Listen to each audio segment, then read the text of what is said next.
Hello అండి, అందరికీ నమస్కారం అండి. నేను ఈరోజు కొద్దిగా డిఫరెంట్గా కాకరకాయ ఫ్రైని చేయబోతున్నానండి. దానికోసం 150 గ్రామ్స్ కాకరకాయలను తీసుకొని ముందుగా 2 సార్లు కడిగాను. వాటిని బట్టతో నీట్గా తుడిచి అటు ఇటు చివర్లు కట్ చేసి సన్నగా ఇలా ముక్కలు తరిగాను. ఇలా సన్నగా తరిగాను. ఇప్పుడు దీనికి కావాల్సిన పదార్థాలను చూద్దామండి.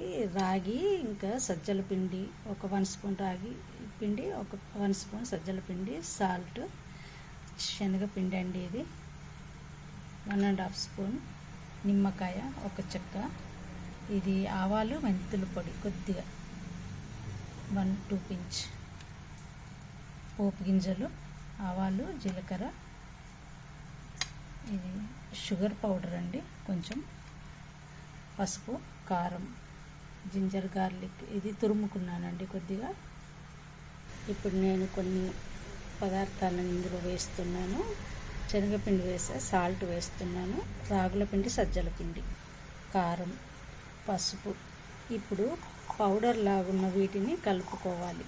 వీటిని మిక్స్ చేశానండి. ఇప్పుడు నేను కాకరకాయ ముక్కల్లో జింజర్ గార్లిక్ వేస్తున్నాను.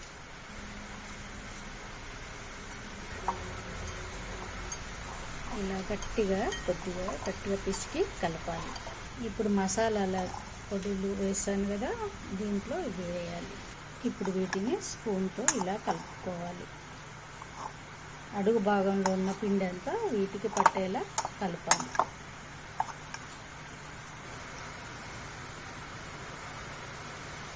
చూడండి ఇలా.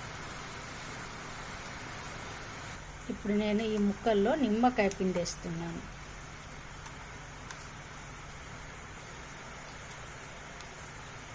నిమ్మరసం పిండేసి ఇలా కలుపుకోవాలి. ఇప్పుడు నేను స్టవ్ వెలిగించి కడాయి పెట్టి ఆయిల్ పోసాను. కలిపి పెట్టుకున్న కాకర ముక్కలని నేను ఆయిల్లో వేస్తున్నాను. నేను హాఫ్ మాత్రమే వేస్తున్నాను, ఇంకా సగం ముక్కల్ని తర్వాత వేస్తాను. స్టవ్ ఫ్లేమ్ మీడియంలో పెడుతున్నాను.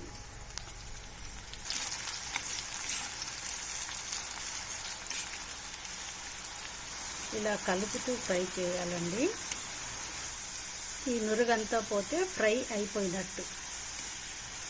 ఇప్పుడు స్టవ్ ఫ్లేమ్ని తగ్గిస్తున్నాను. వీటిని తీసేస్తున్నాను. ఇప్పుడు మిగిలిన ముక్కలను వేస్తున్నాను.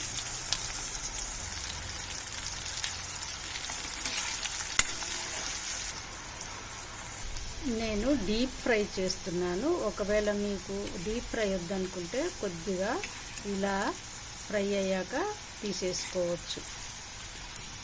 కాకరకాయని మనం రోజు తినే ఆహారంలో కొద్దిగా చేర్చుకుంటే డయాబెటీస్ రాకుండా మనం ఆరోగ్యాన్ని కాపాడుకోవచ్చు.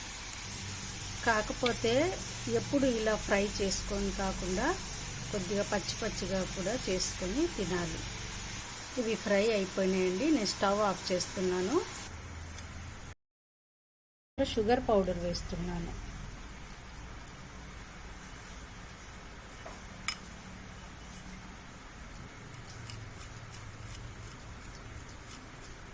ఇప్పుడు నేను ఇదే ఆయిల్లో ఆవాలు, జీలకర్ర వేస్తున్నా, కరివేపాకు.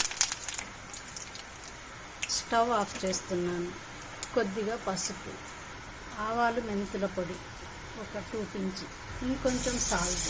ఇప్పుడు ఫ్రై చేసుకున్న కాకరకాయని వేస్తున్నాను.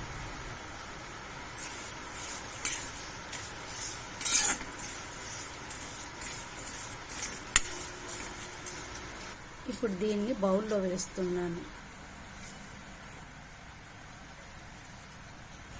ఇది ఇలా ఆయిలీగానే ఉండాలండి, ఎందుకంటే ఇది పికిల్ స్టైల్లో చేశాను. ఇది మనము ఒకటే రోజు తినం కదా, కొద్దిగా స్టోర్ చేసుకుంటాం కాబట్టి ఆయిల్ ఉండాలి. అన్నంలోకి ఈ మసాలా అంతా చాలా ఆయిల్తో పాటు కలుపుకుంటే చాలా టేస్టీగా ఉంటుంది. మీరు కావాలంటే ఇంకొంచెం నిమ్మరసం వేసుకోవచ్చు. నేను వేసాను. చూడండి, మసాలా కాకరకాయ పికిల్ రెడీ అయిపోయిందండి. Thank you for watching. Please like, share and subscribe.